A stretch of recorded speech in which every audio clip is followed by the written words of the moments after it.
Hello, everyone. Thank you for joining our webinar on building mental health resilience in our children. Please start the pre-survey before we begin. We'll be beginning shortly.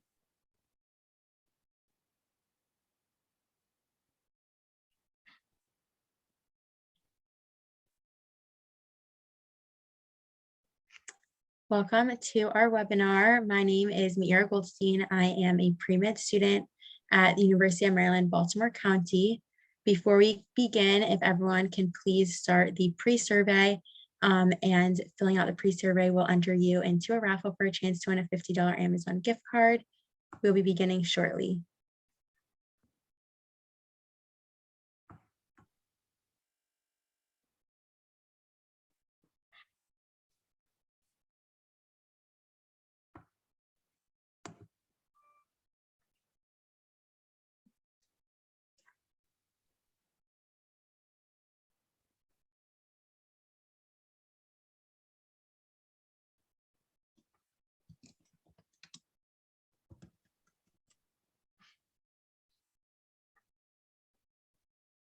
Welcome, everyone.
Hi, everyone. Please fill out the pre-survey before we begin. We'll be beginning shortly.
Hi, everyone. Thank you for joining our webinar on raising a resilient teen.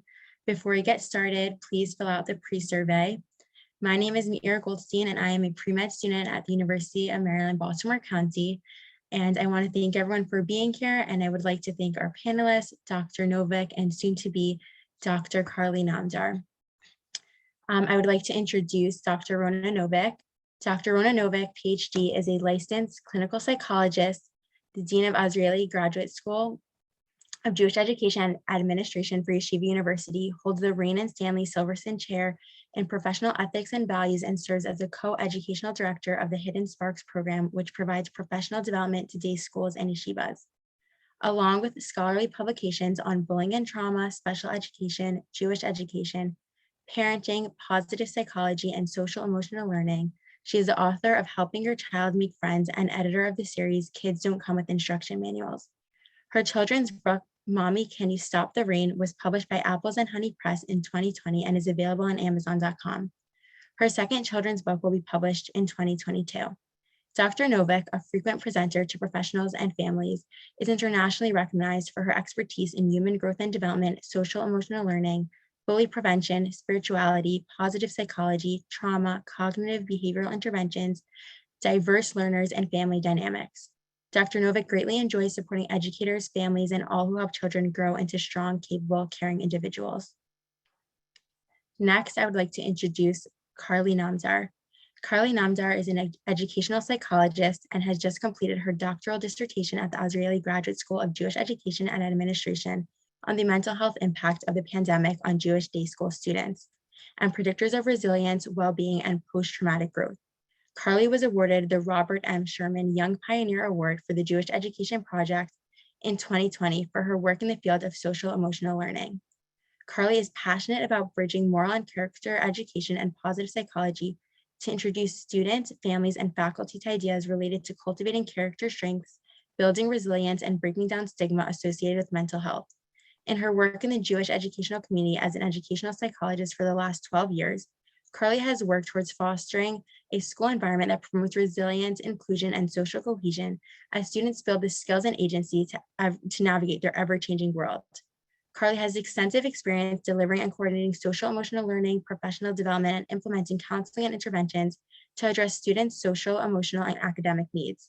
Carly was also a psychologist at OL's Camp Keeley, an inclusive camp experience for campers of all abilities, where she provided training and social emotional support to staff and campers. Carly has recently joined the National Trauma Team at OL's Children's Family and Home and Family Services as Trauma Sensitive Services Coordinator. A native of Melbourne, Australia, Carly now resides in New York with her husband and 4 children. To start off, the first question we will address is, how do you define resilience as it pertains to mental health? Dr. Novick, if you can please get us started. Sure. First of all, good evening, everyone. And it's wonderful to see so many people have joined us. It's interesting that in the mental health field, there's actually some disagreement about how we define resilience. Some people think of resilience as bouncing back from trauma or stress.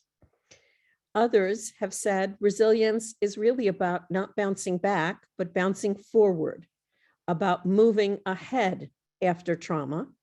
And still others say it's unfair to expect that people experiencing trauma or stress have to not only regroup and be able to continue as they were, but actually have to grow and advance. And maybe resilience is the ability to just handle and manage and adapt in the face of life's stresses, whether they're intense and continuous stressors or whether they're sudden and traumatic stressors.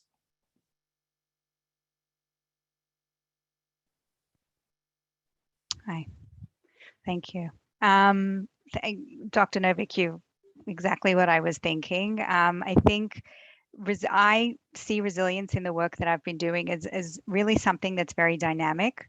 And it's a developmental process of adapting well, despite of, or in spite of, or because of adversity, trauma, tragedy, threats, or, everyday stressors that we're facing. I think if you look at the literature, like Dr. Novick said, it's really a lot about an ability to withstand and cope with stress that facilitates thriving despite or in spite of adversity. And I think there's the element of the positive adaptation, and there's also the element of handling adversity. And if you look at, having just completed my dissertation study, one of the factors that I looked at was resilience. There's a lot of talk about not just bouncing back, but bouncing forward and taking whatever you have experienced, integrating it within who you are as a person and moving forward with that. I would just like to add that it's quite remarkable that we are here, psychologists and educators, talking about resilience, because 25, 30 years ago, psychology, and you asked the question, Mayura, about how does this dovetail with mental health?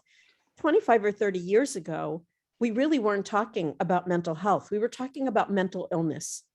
And we focused on what's called the deficit model. Psychologists studied and worked with people who had trouble, who weren't thriving, who weren't surviving, and who weren't adapting. And about 30 years ago, about 3 decades ago, a group of psychologists put their heads together and said, you know, it's very intriguing, but we can go into horrific environments, slums, where teenagers are living with single parent families below the poverty level, the worst schools in the country, incredible substance use all around them. And we find a handful of those teenagers who, despite all that, are doing really well. Instead of studying the mentally ill, why don't we study them?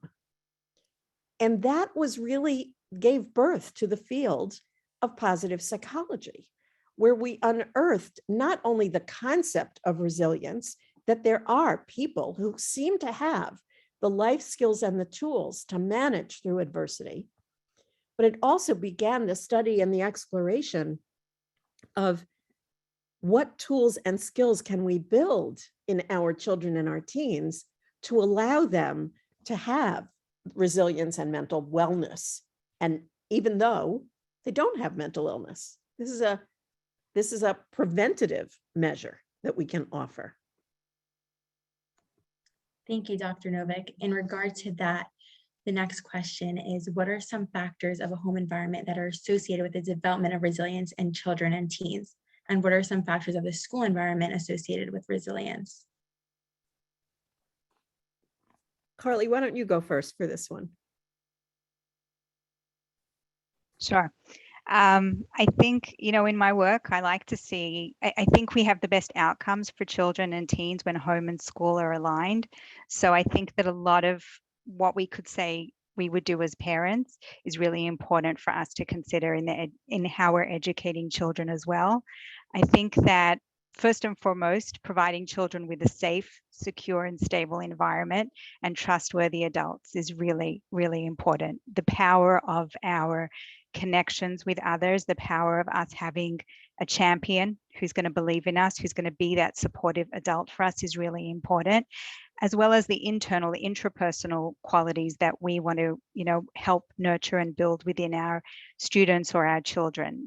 Being able to help them identify and regulate their own emotions is really, really important. We have, when we're struggling, we hear a lot about I just slipped my mind, the freeze, I just forgot the words, the freeze response, right? But then there's also this instinct of tend and befriend. When we're struggling, that we want to reach out to an adult, we want to have someone that we can reach out to help us. I think that there's an approach that speaks of the 7 C's of resilience. But when we want to instill resilience in children, we speak about the idea of giving kids a sense of control, giving children the chance to and the opportunity to be able to make choices on their own. If you think of it as, teaching a child how to fish, giving them a fishing rod instead of handing them the fish itself. So there's the idea of giving children a sense of control, helping children to develop a sense of competence, a sense that they on their own are able to achieve things, and really help them explore what are their strengths, what are their talents, so that they can begin to show some independence. Really look to teach children about how to cope and respect what their coping style is. So we can do this as parents, we can also do this as educators. And I think that there's a big push for social emotional learning today, and to embed that kind of learning within all the teaching that we do, because we're going to build resilient teens and resilient children when they learn that coping is part of everything that we do. We want to instill with them also a sense of confidence. Connections are really, really important. We want to make sure that they have people that they are connected to. So there's a big push now in schools also for the adults and obviously for the parents that are bringing up these children to ensure that children socially are connected to other children and children in school are connected to at least one adult. We want to really look out for the kids in our schools and really make sure that we have children connected to peers and connected to other adults as well. And we want to help them build their character. We want to help them identify what are their unique strengths, how can they contribute to the school environment, to the family, to the home environment using those strengths. And I think that that's really going to help them build a sense of identity and build a sense of resilience as well. I would just add that I think that there's the work that we do at schools and in our homes in general, and then there's what we need to do when the world goes crazy. And in the past 2 years, the world has gone crazy, and there is not a sign that we've if we've left the frying pan, it's just to get into the fire. We've swapped out maybe one set of worries and anxieties for another. I think that what Carly said is so important about our love of our children, our relationship with them, and our connection with them. Having adults in your life, having a caring adult who is a constant is so important.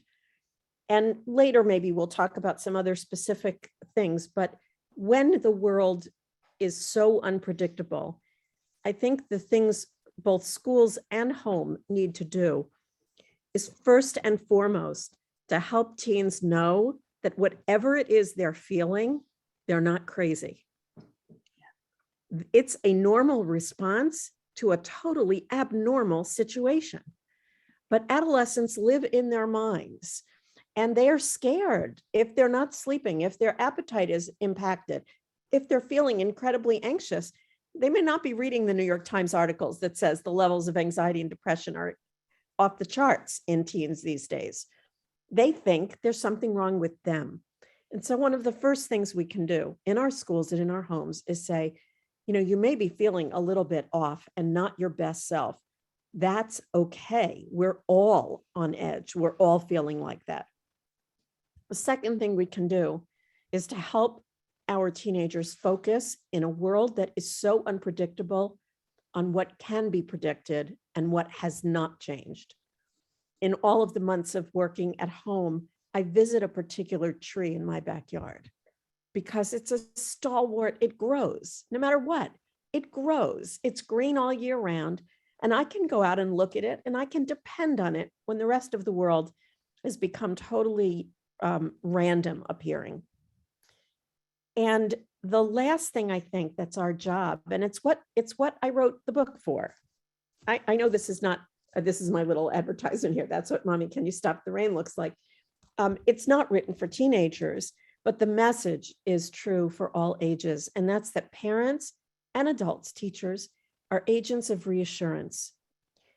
It's so hard when we ourselves don't feel reassured. Can we tell our teenagers they're smart? We can't say, don't worry about COVID. It's all going to be fine. We can't provide that reassurance, but we can provide reassurance that says, we're in this together. I'm here with you. We're going to work through this. Whatever you need, I'm going to make sure you get it. I'm your mom, I'm your dad, I'm your teacher. That's my job. And I'm going to be here through the hard times. You don't have to do this alone. That's the reassurance that teens need at these times. I think we call that companioning a child, right? Yeah. I think that as we are going through whatever we're going through, being the person that helps to narrate what the child is experiencing is incredibly powerful. And children can often, children of different ages differ along this spectrum, but children can be really great observers, but sometimes they can be really poor interpreters. And being an attentive parent really helps you build the narrative with your child, watching the news with your child, helping to see what they do understand about a particular situation, and then discussing things through with them and validating, like Dr. Novick said, is incredibly important. On that note, what are other practical interventions that can be made in school to promote resilience? Dr. Novick, would you like to start us off? Sure. These are the practical things I was going to talk about, and Carly hinted at them. Although one we have not really talked about, and that's gratitude. We know that gratitude and generosity, the two G's, giving and giving thanks, make us happier. They ameliorate stress. That's why we banged our pots and pans in the New York area at 8 o'clock every night. I think it was 8 o'clock. I don't remember, maybe 7 o'clock. It's why the signs in my neighborhood, the signs went up, "Thank you, healthcare workers," and why in windows there were all kinds of thank yous to postmen and to essential workers in the early days of the pandemic. Gratitude and generosity, we think about it as helping someone else, but it turns out that they fuel us. They make us feel better. There's an amazing story when Katrina hit. The teens, everyone, many people in New Orleans were relocated to the it's Astrodome, is New Orleans, the Astrodome. And the mental health professionals, there were not enough of them to deal with everybody's trauma. They noticed that the teenagers were not doing well, but they didn't have enough psychologists and social workers to work with the teens. So that's my next point. What did they do? They didn't give them counseling. They gave them work. They said the elderly people can't do all the steps to get water and food. You are going to be the water delivery brigade. And they organized the teenagers into squads to bring water to the elderly. It eliminated the teenagers' depression. Having meaning and purpose in a difficult time and in life in general is also stress reducing. And so what schools can do is harness. Teenagers are unbelievably effective as agents of change. If you give them a hammer and some nails, they'll build something. If you ask them to raise money for a cause, they will do it. Collect clothes for the children in the Ukraine, they'll be on it. It not only helps the world, it helps the teenagers as well, because it takes this crazy world that we're living in and says, but I got through the pandemic by doing something meaningful. I contributed in some useful way. And that's really good for teenagers' growth.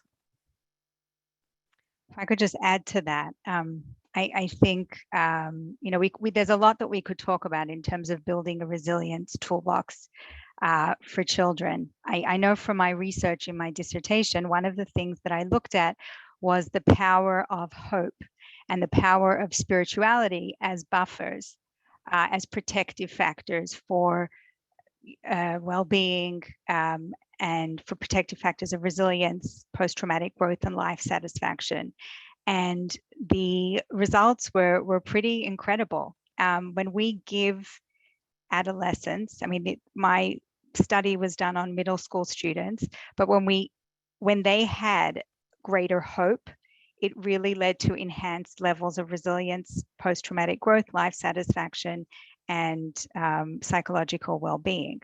And when we talk about hope, we talk about an agency, a sense of being able to set goals, being able to have ideas that whatever I do, I will be able to find a pathway to be able to exercise the goal that I have, and what I can do and the impact that I can have is meaningful. Just like, the power of spirituality, especially within the Jewish community, there's a lot of research that talks about how having that belief in, something that is bigger and stronger than me, and, putting your faith subsuming into something else, it really does go a long way to boost resilience and to boost well-being and post-traumatic growth. There's a lot of research. If you look at, after different hurricanes and after 9/11, Dr. Novick was talking before about the growth of positive psychology, but there's a character strengths assessment that you can do to look at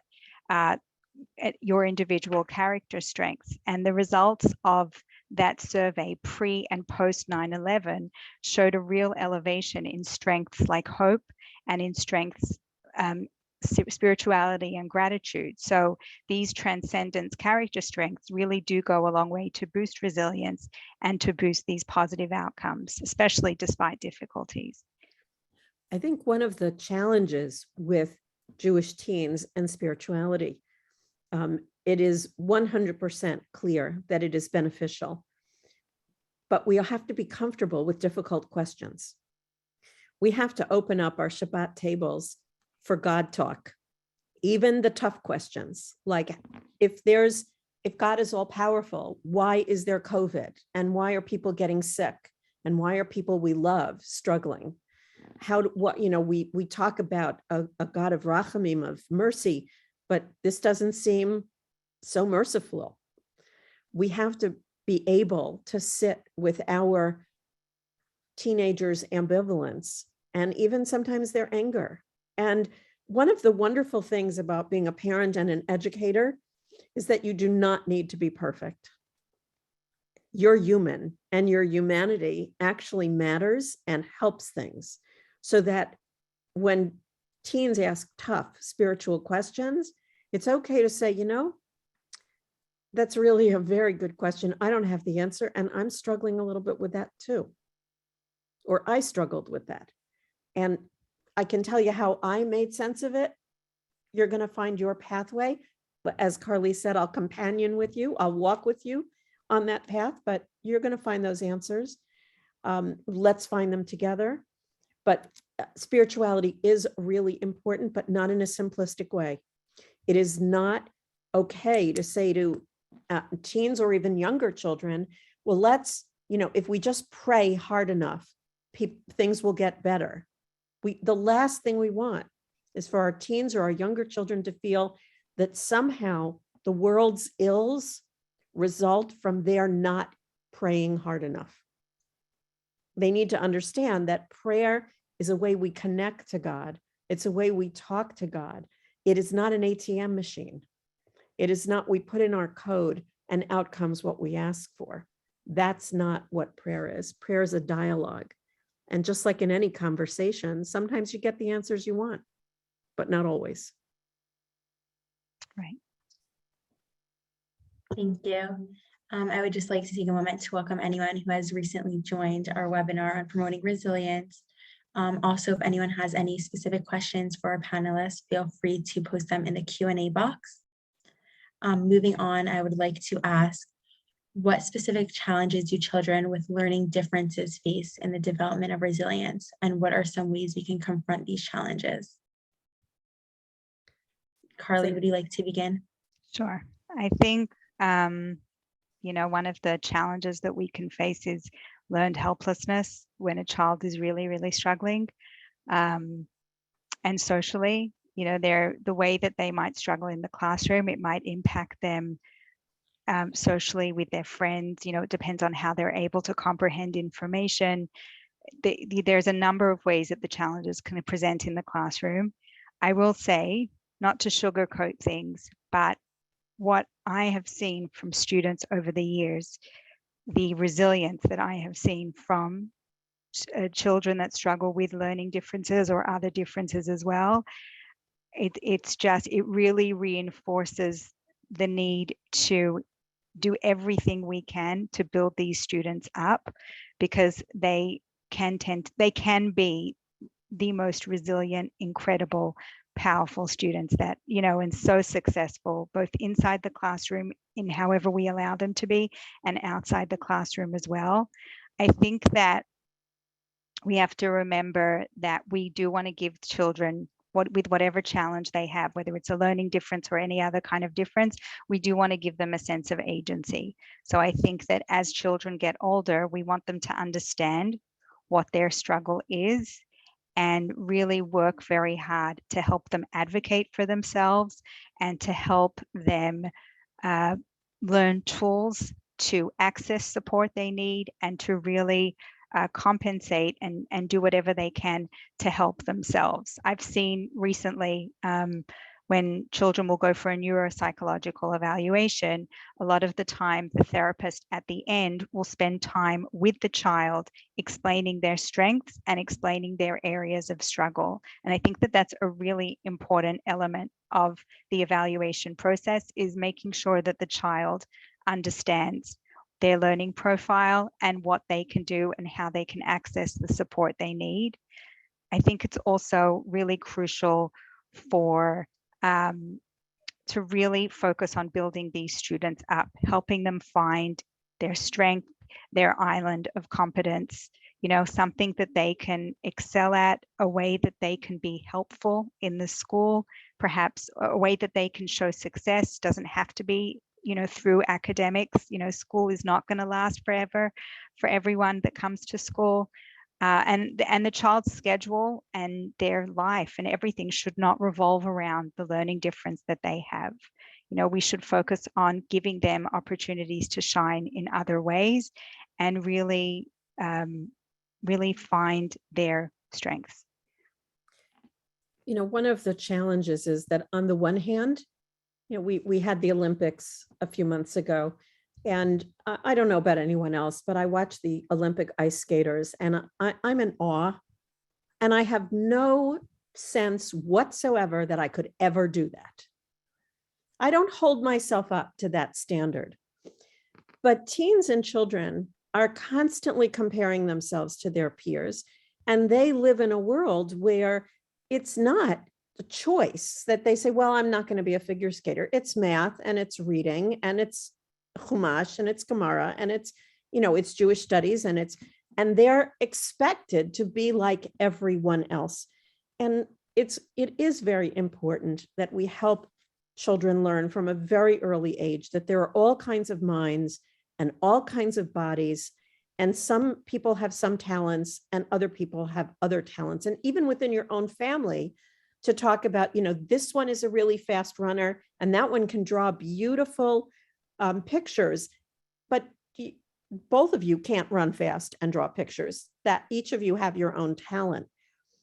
At the same time, too many children with learning challenges have adopted or they've been told that there are things they can't do. Oh, I can't add, or I can't read. When what we have to do is rather give them a metaphor that I always use the example, you can't tell this on Zoom, but I'm only 5 feet tall. So there are many things that I could say, I can't play basketball, I'm 5 feet tall. I can't reach that thing in the kitchen, I'm 5 feet tall. Or I could get a stool. It's harder for me to reach things in my kitchen. In order to do it, I have to get a stool. And I work 10 times as hard as someone who's 5'8" or 6 feet in playing basketball, but I grew up with sons playing basketball with them in my backyard. And I got pretty good at some of my shots. I just work harder than other people because of my innate limitations. And that the same is true for children who have learning issues. There may be things that you have to work harder at than the person sitting next to you. And I know that feels unfair and it feels terrible, but there are things that you do very quickly and easily because that's your talent. But we have to help them shift from I can't to, with the right tools, with the right help, and with a lot of effort on my part, I can try. And there are many things I will be able to do. And to me, that's also an incredibly resilient attitude. Thank you for sharing that and also touching upon a child's weaknesses and challenges and how we can promote resilience in regard to that. Next, I would like to ask, what are some practical ways to help and promote resilience skills in a child or teen who is more sensitive or fragile? Carly, would you like to begin? Sure. I think the first thing that comes to mind is the idea of self-compassion.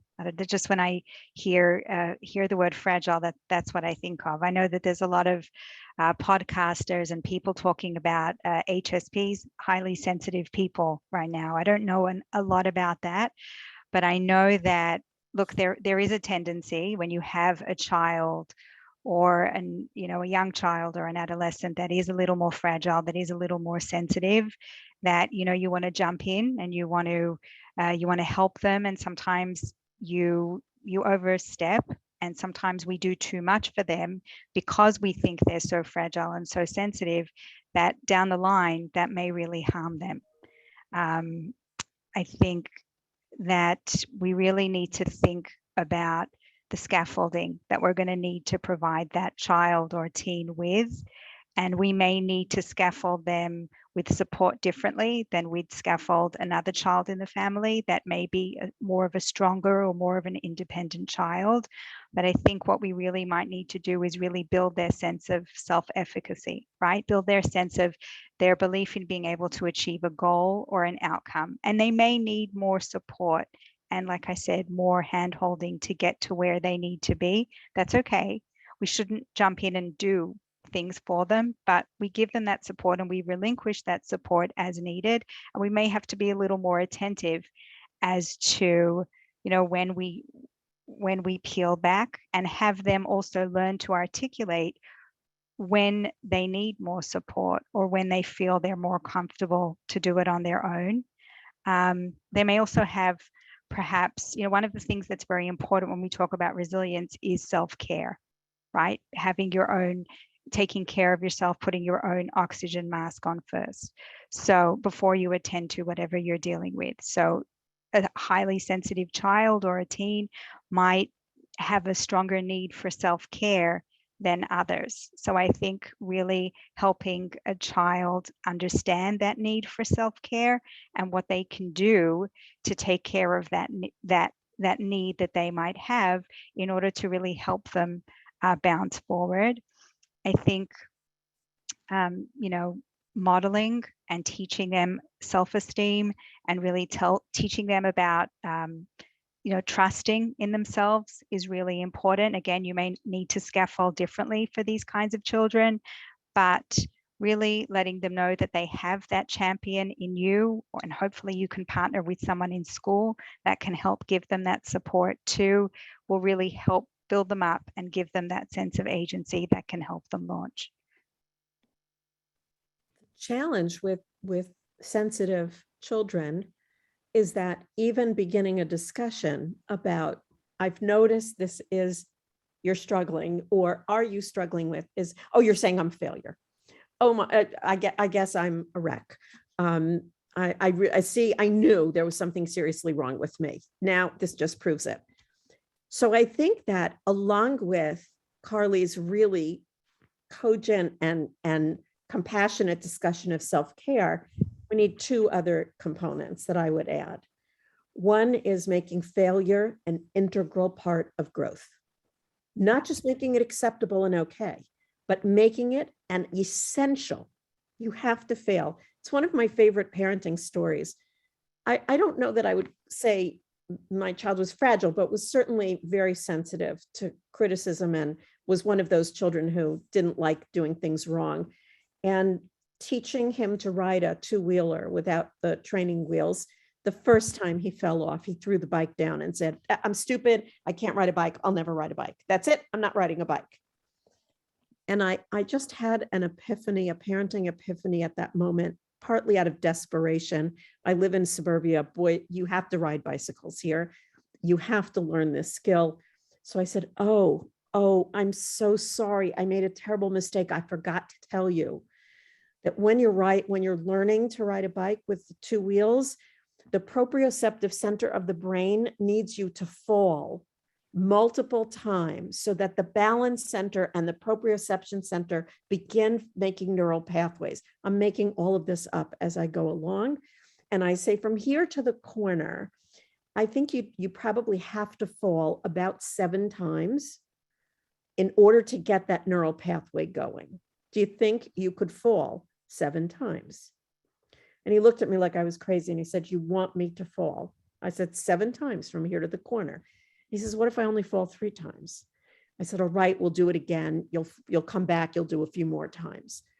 But what I realized was that he needed me to make falling failure Okay. success, not just okay. It was a requirement. It was an essential component of the task. Too often in schools, we put 2 + 2 on the board, and we think that the important thing to do is to write 4. We forget to say it's just as important to write not 3 and not 5. It's important to understand these are the mistakes I used to make, and here's what I learned from it. And if we have sensitive children, then helping them to know that their failures are not, they're not a roadblock, they're not a off course detour, they're part of their learning and growth. That's how we grow, is through those mistakes. So that's part 1.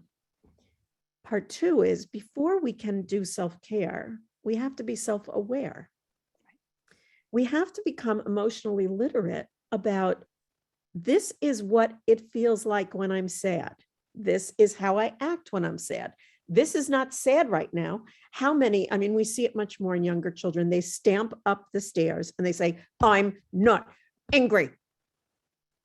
And we know they're angry. We can see that they're angry, or they're crying, their lip is quivering, and I'm not sad, I'm really not sad. We know, we can see their emotions, but teenagers, as sophisticated as they are cognitively, emotionally, sometimes they're very confused about their feelings. And learning to understand, to recognize their feelings, and then not in the moment of crisis, not when they're crying, not when they're angry and upset, but in a quiet moment to say, I was wondering, when you get sad, what is it that helps you feel better? What is it that you could do? What is it you'd like me to do? Could we try some things that work? And engage them in a conversation. Engage your teenager in a conversation about what is going to help you get past a difficulty. And whatever it is they suggest, say, well, why don't we try that? Why don't we try that next time? I don't know. You don't know if it'll work. It's our best guess. Let's be researchers together. We'll experiment. Let's try it. And let's see if it works. My 3-year-old grandson told me just a week ago, he has a beloved stuffed animal called Monkey. And he was in the middle of a temper tantrum. And I asked him if Monkey would help him feel better. And through his stomping and hysterics, he said, Monkey helps with sad, not with mad. And I'm thinking, wow, that's pretty good that he knows what to do with sad. We got to work on what he does with mad, but he knows how to get past sad. That's what we need to give our teenagers to be resilient. Imagine the teenager who says, when I'm feeling down, this is the music I need to listen to pick me up. This is the friend I have to call to boost me when I'm in the dumps. This is the friend I stay away from when I'm angry. They're just going to rev me up. Knowing that, you can do that self-care once you have that awareness of what works for you and what doesn't work for you. And quite frankly, all of us as adults need to do this work too. We need to figure out, what is it that calms us? What is it that reassures us, that boosts our mood? Knowing those things is so helpful to get through life's ups and downs. I think also, I think people are doing a lot nowadays in schools to really help children identify where they're feeling emotions in their body, right? I know Dr. Novick's book does that. I know OHEL actually has a wonderful resilience workbook that they put out during COVID, and it's going to be revamped for post-COVID. And there's a big emphasis on the idea of interoception, where you feel different emotions in your body. And what we really need to do is really build that emotional awareness with children from a young age. So it's destigmatized for them to understand where they feel, what they feel, how they feel their emotions. And the OHEL Resilience Workbook actually links their feeling to, now what are you going to do about it? And I think that's a really important piece. And just to make sure that remains destigmatized as we get older. Thank you. In addition to that, how do we help a child who already sees him or herself as a failure? Dr. Novick. I think we have to challenge those faulty assumptions. But it's not enough to just do it cognitively. It's not enough to just say, well, kind of let me argue it out of it. You have to actually show the evidence, so that you have to say, oh my gosh, you baked that? Extraordinary, extraordinary. I could not do that. You're a really accomplished baker. And it's building a sense of the positives that, and as I said earlier, we're so used to celebrating the A+ that gets posted on the refrigerator door, or the beautiful picture that gets painted, that's hung on the walls. But we have teenagers who are the most kind-hearted people you will ever meet. And we have to celebrate that. And people who are the most organized, we have to celebrate that. And people who are the most passionate fans of a sport or a musician, we have to celebrate that, their ability to just really love something, and be an avid fan of it. Those are things we don't typically say, you're great at that. That all of those things take effort and energy. And we have to help teens who think that they're a failure see things another way. Just one other thing that I have to say is, here we are, the Women's Medical Association, and I want a Jewish Women's Medical Association sponsoring this tonight. One of the signs of depression is a negative worldview. And we do have to consider that if we are hearing from a teenager, hopelessness, helplessness, I'm a failure, nothing feels good anymore, the things I used to enjoy, I don't enjoy anymore. I don't want to be with my friends, because who would want to be with me anyway? Especially if it represents a shift in an adolescent's usual way of talking, then it may be important to get a consultation with a mental health practitioner and to carefully evaluate for depression. If I could just add to that, I think I'm going to come back to my point from before about self-compassion. I think sometimes we have to think to ourselves, when it comes to ourselves and the messages that we tell ourselves, we have to think of, well, what would I tell a friend? Like, if a friend came to me with an issue like this, what would I say to my friend? I have teenage children myself. I have younger children and I have teenagers. And for me personally, this works well with my kids. Self-compassion is important. We want to treat ourselves with the kind, caring support that we would give to someone else. But we also need to think through that lens of, if my best friend or my sister or someone came to me with exactly what is bothering me, what would I say to them? How would I have compassion for them? How would I have empathy to them? What would be the steps? And sometimes taking it out of yourself, taking the experience and depersonalizing it can really help to open you up. And I think validating the feelings that a child might have is really crucial. Sitting with them, you can have an emotion without letting that emotion take over you. That's one of the things that I like to tell children when working with them, is that you can experience an emotion and not let that emotion take over you. That's part of mindfulness. I think that that's really, really key here.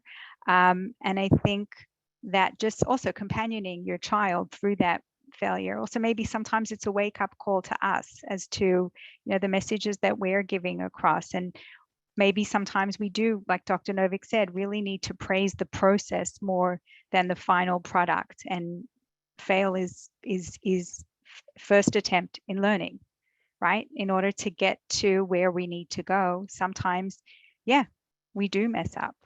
And that's okay. Everybody does. And you can talk about your own personal experiences.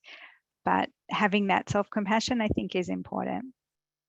Carly, I'm so glad you said the word validating, because it occurred to me as you were talking that I certainly don't mean that the way to deal with a teen who thinks they're a failure is say, no, you're not.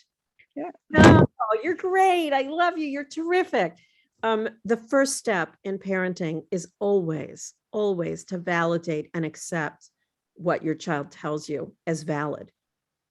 It doesn't mean you agree with it. It doesn't mean you say, yes, that's absolutely true. You are a failure. Validation is not agreement. Validation is saying, I see that that's how you feel. And that must feel so terrible. Oh, let's think about that. Let's think about where that feeling's coming from, and what would you tell a friend if they had that feeling? But you have to start with, I heard you. I get it. I see that that's how you feel, and just accept and validate. You can't go anywhere if you don't do that first. And keeping those lines of communication open are so important, because in today's day and age, it's so easy for a child to just have a feeling and go straight to their phone and look for validation by social media, or whatever means they're going to look for validation. And that's really not going to do very much to help them emotionally. In fact, the research suggests that connecting to social media works well if you're happy and positive and you get happy and positive comments. Then it boosts your self-esteem. But if you are sad, depressed, lonely, isolated, and you connect to social media, you will get more sad and lonely and isolated responses, and it decreases your self-esteem and your mood. Right. I would like to share a question that we received from the audience. The question is, how do we as parents help our teenagers identify emotions? Carly, if you would like to begin. It's a great question. I think, this reminds me of, when you're working with a child, let's say, who has a fear of something or who is anxious about something, one of the first things that I would always say is, well, where do you feel what you're feeling, right? And if you feel a little icky, or if you feel a little uncomfortable, your body's sending you a message that you're feeling something. What is that feeling that you're feeling, right? And I think that sometimes you can start there, that really asking them to recognize what their body feels, and then that helps to clue them in as to what the emotion is and what the experience of that emotion might be. I think, engaging in dialogue with your child openly, being able to talk about how you're feeling is really critical. Otherwise, a child might have an emotion and blunt it and not express it. Getting back to the topic of social media, if a child is fully absorbed in social media and not communicating with someone about what they're feeling, or, on a daily basis, they may be cut off from what they're feeling. So keeping that line of communication open with your child, to be the one that, you companion them and you are there for them to talk things through, is really important. Noticing what your triggers are, like where you feel what you're feeling, will really help you identify what the emotion is. I don't know, Dr. Novick, if you have any other ideas here. Sure. First of all, here's a time when school and home partnership can be really helpful. There are a lot of measures of mood and emotions that are used in schools. One of the easiest one is just a grid. Think of a square divided into 4 squares where you have high, positive and negative, and high and low. So high positive is I'm really happy, and high negative is I'm really upset. And low positive is I'm okay, and I just feel all right. And low negative is I'm a little bummed, but not terrible. And it's usually done in a color grid with, going from the spectrum of red to blue to yellow and green. If it's the kind of thing that your child's school is using, then it's really easy when they come home to say, were you in the red today? Were you in the yellow today? Where are you? The other thing, though, is I have sometimes found it helpful to be less direct. Maybe it's having sons. I joke that you ask a teenage boy how his day was. Okay. What'd you do? Stuff. How you feeling? Who'd you hang with? Guys. You don't get a lot of verbiage with many boys. But with all teenagers, an indirect way to talk about feelings is sometimes to talk about them. And it's sometimes easier for teens to see it in someone else. So where is the someone else? Watch a TV show together. Watch any TV show that teenagers watch. You'll see plenty of emotions, overacted, horribly acted, but that can open a dialogue about how do you think that character on the show is feeling right now? Why do you think that? What signs or cues do we have that's how the character is feeling? What do you think led to those feelings? And then you connect it to your child. Have you ever felt like that character feels? What kinds of things might bring those feelings for you? And back to Carly's question, and when you have those feelings, where do you feel them in your body? For example, I often ask, adults, if we were all in the room together, I would ask you, how many people, when you get nervous, feel something in your stomach? How many people, when you get nervous, get kind of heart palpitations or sweaty palms? How many of you feel tension in your neck? That's what it means, how feelings manifest themselves in our bodies in physical ways. And when we learn those physical cues, it can be very helpful both to recognize, oh, I'm tense. Look, my shoulders are up here. But it also can be very helpful to say, so I need to do my neck relaxing exercise. And that's going to get the tension out. And that's going to help me psychologically, even though I'm working on a physical response. There's a great tool called the Mood Meter from the Yale Center for Emotional Intelligence. There's an app of it, and there's fridge magnets. I have fridge magnets of it hanging on my fridge. So I guess it's a living lab in my house. I don't know. But people use the Mood Meter for all different ages. They have it in all different forms. But like Dr. Novick was saying, we have, it's a great way for you to identify all different kinds of emotions. There's also something you can Google called a feelings wheel that you can use. And these are some great tools that you can use at home. Thank you. I also just want to remind everyone that if you have questions, please feel free to ask them in the Q&A box that will be on the bottom of your screen.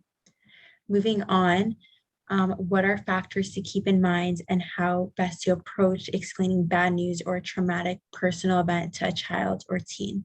Dr. Novick. One wishes we never had to do this. The factors are the child, everything about the child, their age, their proximity to the event. If the bad news is about somebody very close to them versus the bad news is about something happening in the world, that's going to be very different. Think about, this is not something one does before bedtime or before you're putting them on the school bus and sending them off to school. So you have to think about timing also. And then I go back to what are the things that make us resilient is, meaning and purpose, having a context and understanding and having reassurance. And so making sure that along with the bad news, we include, and I will be here with you.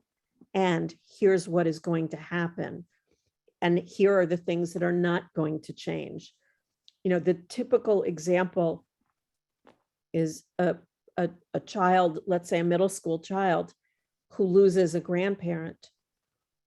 And we may be thinking in our head about all of the questions and issues that are swimming in that child's head, when in fact, what they're thinking about is what's going to happen to my bat mitzvah. And what's it going to be like? And are we still going to have a simcha?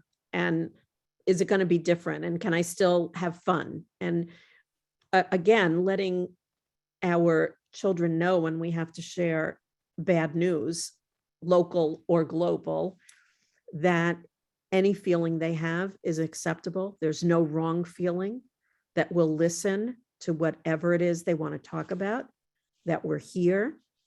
And also to leave the door open, that these conversations often, you know, they have to percolate. And your child might have a question an hour or a day or a week or a month later, and letting them know that you're open to always having those conversations whenever they're ready. I would just add that I think that children's coping is tethered to the coping of the adults around them, right? And the modeling that the adults show. So I know I heard this from you, Dr. Novick, and from other people when COVID hit. One of the things that we were really emphasizing was, you know, put your own oxygen mask on first. So that if you're going to have, if you have to have a conversation with a child, just make sure that you're in check first. You know, it's normal and okay for a child to see you emotional and for a child to see you upset, and for a child to see you teary. That's okay. But, you know, if we're going to be, if it's going to just be too uncomfortable for us and we're going to be too emotional, we just want to make sure that we're in check before we do share anything with a child. And really that we ourselves, you know, are okay with our thoughts and feelings about whatever we need to share. Like Dr. Novick said, the idea that there's no wrong or right way to handle a situation or to process a situation, and everybody does deal with different emotions differently. You know, like Viktor Frankl said, an abnormal reaction to an abnormal reaction to an abnormal situation is normal, right? So, you know, we want to validate whatever the child is feeling. And you know, one of the things that I like to tell children is that our emotions flow through a pipeline, right? We want to make sure that we allow ourselves to experience all emotions so that we don't create a block. And that way we are really able to deal with the situation in a way that we need to deal with it. And, you know, different children of different ages need different kinds of explanations and reassurance, and they're going to question, you know, differently. A very young child or an elementary school age child might not understand when we say that something is rare and doesn't happen very often, whereas, you know, a middle schooler or a high schooler will understand that. A high schooler will, you know, may ask the questions, you know, why do bad things happen to good people? And they may question, and just us being there and being that companioning adult for them is really, really helpful. And making sure that there's that opening so that the child will be able to come to you with any questions, or just for you to just be there with them is important. Adding on to what you said, we have a question from the audience. Sometimes as parents, it's hard to hear that bas mitzvah question. How do we check our own emotions? And if we mess up and react angrily, how do we walk it back? So first of all, you know, thank you, parent, for being human, and for being open and honest. We have all made mistakes as parents. We have all said things that we wish we could have said differently. As Carly reminded us, you know, if we could anticipate or think when we go into this kind of situation, I'm not going to lose it, whatever my child says, whatever, you know, they're coming from whatever there is foremost in their mind, and I'm dan l'chafzchut, I'm going to give them the benefit of the doubt. However, it will happen that we make mistakes. And I think that one of the greatest lessons we teach our children and gifts we give them is when we ask their forgiveness and when we apologize and when we admit that we too make mistakes. And so saying, I was caught off guard. I was so sad about grandma, and I wasn't really thinking about what it felt like for you and thinking about your bat mitzvah party, which I know is so important to you. And I know you loved grandma, and I know you don't mean anything negative about it, or that you don't mean to say it's not important, this loss. So I'm sorry that, I was short with you, or that I lost my temper. I think that that's what we have to do. And I think it's, again, a great teachable moment to say, even to reveal your own emotionality, to say, you caught me at a time when I was very, very emotional and I didn't handle it so well. And that happens sometimes. Yeah.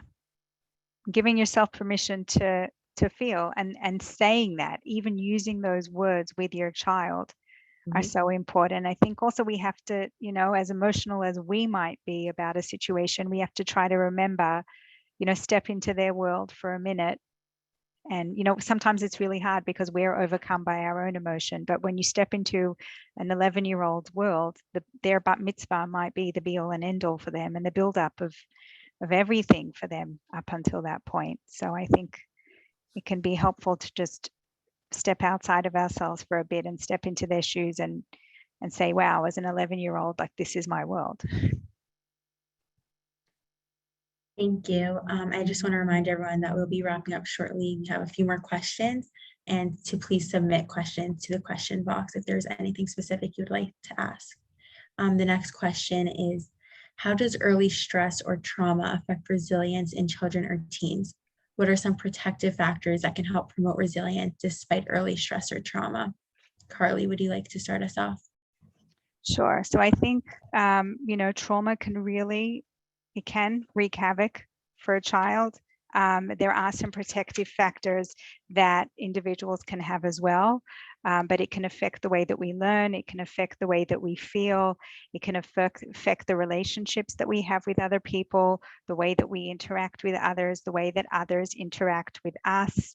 And it really, trauma can be, if left unattended, it's almost like it's an open wound, and it can deepen and it can intensify if left unattended.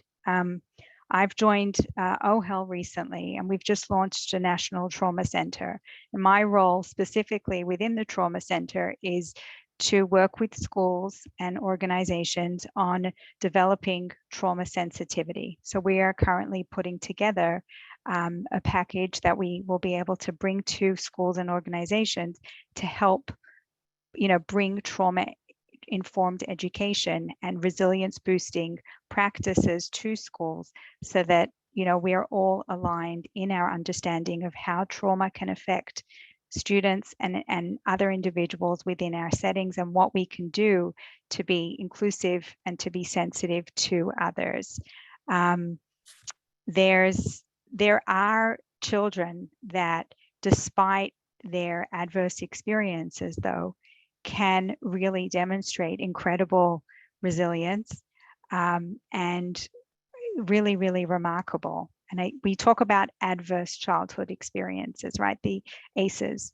But there's also this idea of positive childhood experiences. There's a great new book that just came out called The Resilience Workbook. It's by Dr. Karen Baruch Feldman, and there's another author as well. It just came out, and the workbook is really remarkable. I highly recommend it to everyone. And it talks about this idea of these positive childhood experiences, that children who did endure adversity, if that was countered by the ability to have a championing adult, have an adult that's there for them, that believes in them, if they had the ability to talk with someone about their feelings, if they had the ability to feel that their family or there are other people around them that are supportive during their difficulties. They were still able to thrive. Being engaged within a community, that's why it's so important to have that trauma sensitivity in an organization. That can really boost a child's resilience. The feeling of belonging in school is really crucial to a child's resilience. The fact that a child knows that there are dependable adults that are there for them and that they have a sense of place and belonging in school is something that can really go a long way to promote their resilience. Having those social connections as well can really boost a child's resilience, and feeling safe and feeling protected is something that can really help them as well. But I think when we talk about trauma-informed care, some of the things we talk about is a real sense of psychological and physical safety, a sense of connection. That's really, really important.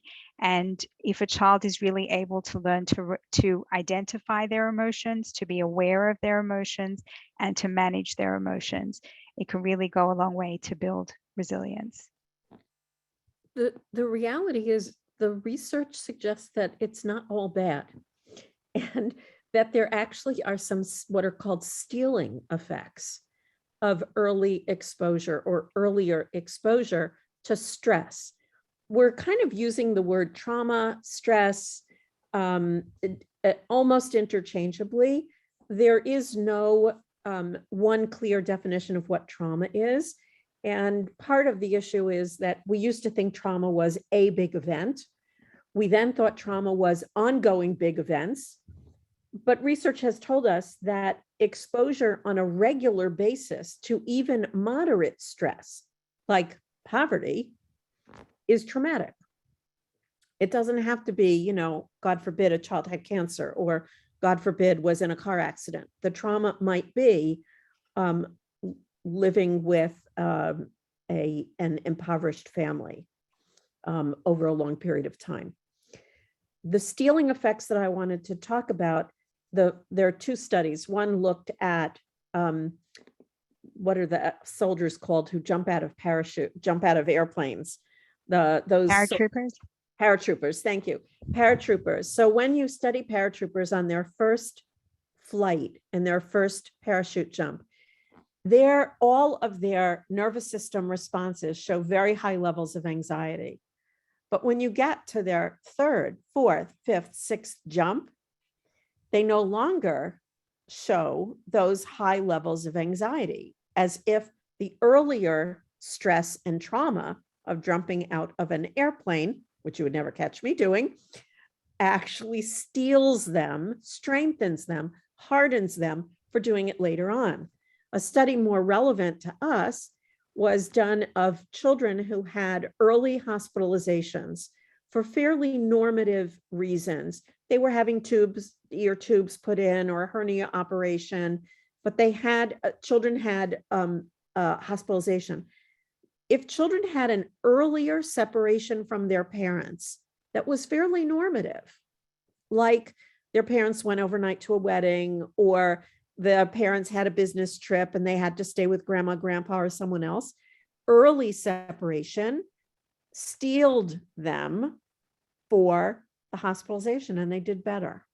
So the early kind of trauma or stress of being separated from parents actually made them stronger.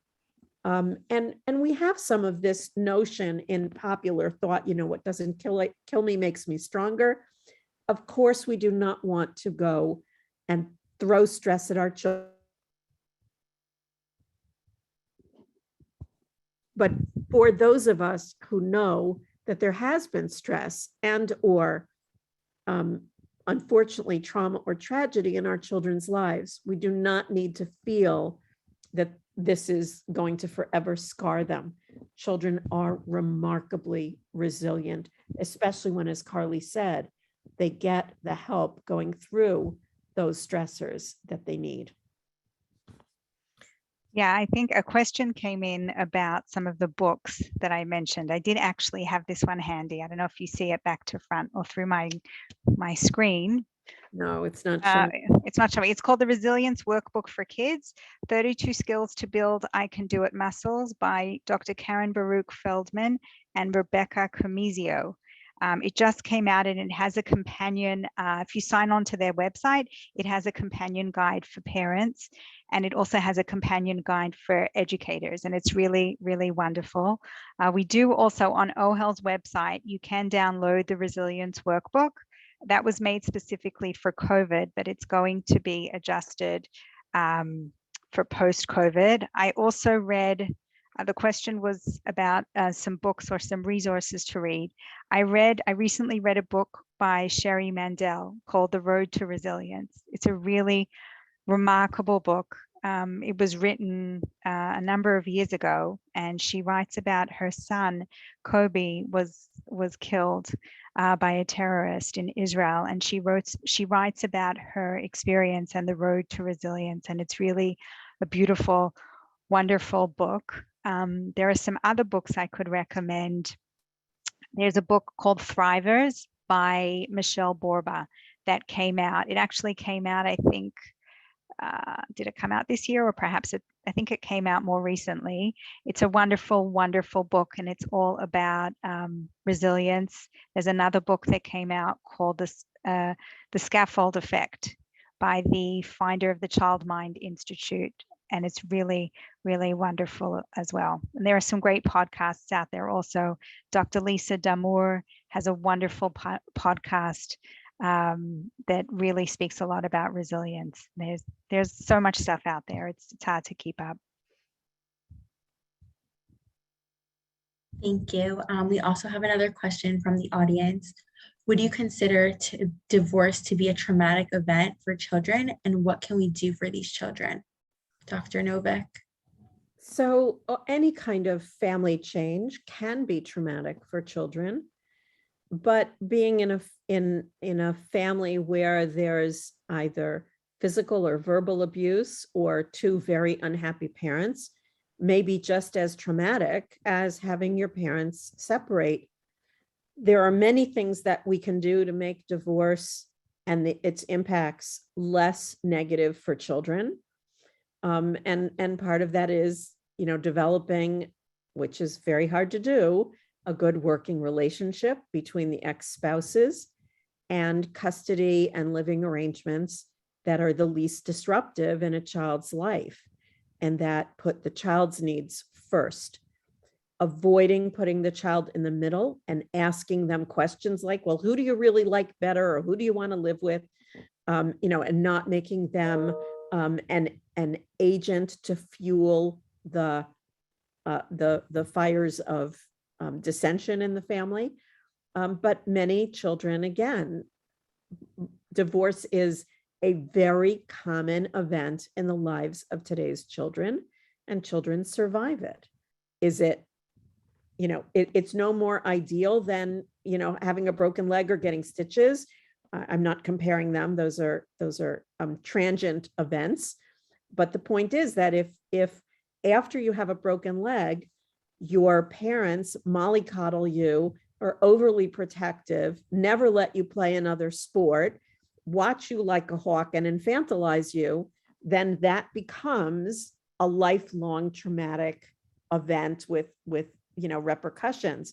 It's not the divorce alone that is problematic. It's what happens before and after it. And to the extent that the grown-ups in the picture can really put the child's needs front and center, we can ameliorate the impact of the trauma. I think we can look at, any trauma. There's the 3 E's of trauma. There's the event itself, what actually happened. There's the experience of the event, right? So the same thing can happen, but somebody like Dr. Novick and somebody like me can experience that same event differently. And then there's the effect of that event. How is that felt by, what is the lasting impact of that on somebody like me, as opposed to somebody else? And it's so subjective, and we talk about trauma today. There's many ways that a person can experience trauma, whether it's, loss of a job, loss of an income, There are many, many different ways that a person can experience trauma today. And since COVID, that has just really widened. Thank you. I would like to share another question from the audience. Can you speak briefly about available treatments and therapies for trauma in children with anger? Carly. There's many different forms of treatment available at the moment. There's EMDR, there's DBT, there's all different kinds of treatment. A person that is experiencing a trauma, it's a wonderful thing that there are supports available within the community, within schools for individuals to be able to access the support that they need. I think there's the individual treatment, and I think that's something else that the trauma team is really trying to really push ahead with, is this idea of having a support group and having other people that you can go through this experience with, and other people that you can relate to. We have a trauma team that is available to respond to traumas as they happen, but we also have a network of support that we're building for other people. We have a range of support groups that people can attend to get support for whatever they are going through. There's different kinds of treatment for trauma, depending on the age, depending on, the particular trauma that the person has gone through. But I do think also having the right support group and network available is something that can really, really help. Getting back to the question before about divorce, there is more of a pull now in schools to have something called banana splits groups, right? Where we take the experience of children who are coming from divorced homes, and we have groups in school that the children can attend, with different age groups that where they can experience support from kids in their school that are going through the same thing. So it really depends on the kind of trauma that a person is experiencing, but there are a range of different therapies and treatments that are out there. But you want to make sure that whatever treatment you're seeking and you're receiving is from a licensed mental health professional. There are many kinds of treatments out there, and you do really want to make sure that the treatment that you're receiving is appropriate to what you're going through. I would say along those lines that most of the research evidence suggests that treatments, as Carly is discussing them, tend to be supportive or cognitive behavioral in nature, not psychodynamic. No one is suggesting psychodynamic play therapy for years and years for children who are experiencing trauma or have experienced trauma, and that the most appropriate and successful treatments for things like anxiety and depression have generally been found to be in the cognitive behavioral realm. That being said, work with children and teens and all psychotherapeutic work needs a good working relationship between patient and therapist. And so you sometimes have to try more than one person and more than one support group until you find the one that clicks for your teen or your child. And I would not rule out the need for children who are showing severe impact of trauma. I would not rule out an evaluation for whether or not medications might be of help. I think it is so unfortunate that we think of medications to deal with emotions and our emotional well-being any differently than we think of medications to deal with our physical health. We would never tell an asthmatic to just breathe. Just open up those lung pathways and breathe better.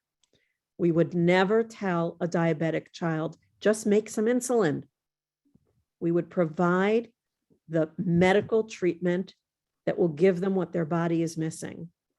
We know that in some cases, anxiety and depression have neurologic impairments that can be corrected, not just with therapy, but in some cases with medication as well. Thank you. I would like to ask our last question of the evening, and if you can also share any closing remarks as you answer this question. What are some ways to teach, foster, or model empathy? Carly. So I think, going back to my time in schools, there was Harvard had a really, really great initiative called Making Caring Common. And it was an initiative to really drive home empathy in schools and really work with children to really build empathy. And I think one of the first things we need to remember is that it starts at home, right? You want to model that empathy one-on-one with your child in how you talk to them, how you attend to what they're feeling, what you bring up with them. I remember also teaching a lot, you can access this. It's a wonderful tool for educators. They have a website called I can't remember exactly, but if you Google Harvard Graduate School of Education, Making Caring Common, you should be able to find there's a number of interventions you can try. But the message is really that empathy starts at home, and children notice who and how we validate. Children notice also we need to make sure that we're making kindness and reaching out to others a value that we model and we really talk about a lot in the home.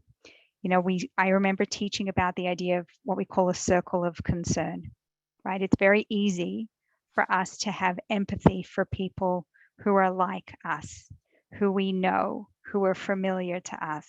And one of the things that we can do is really help to expand a child's circle of concern and help a child think beyond themselves, beyond their immediate circle, to look at, how might this, whatever it is that we're going through, impact somebody else? What might another person be thinking or feeling? And really help them notice and build that awareness of others and the care and concern to think about their perspectives and how they might interpret things. And I think, when we're talking about children, sometimes, it's not a child has empathy or doesn't have empathy. Sometimes we need to think of, well, what might be blocking that person's capacity to show empathy, right? I think by nature, maybe I'm being too optimistic, but I think by nature, we all have that care and concern within us. I think sometimes there are just other things going on that might block us from being able to really demonstrate and live that empathy for others. And sometimes getting to the bottom of what might that block be? Is a child struggling with regulating their own emotions that they can't look beyond what they're feeling? And sometimes, working with the child to learn to, regulate their own emotions so that they have space for others and to look beyond themselves can be a really, really helpful tool.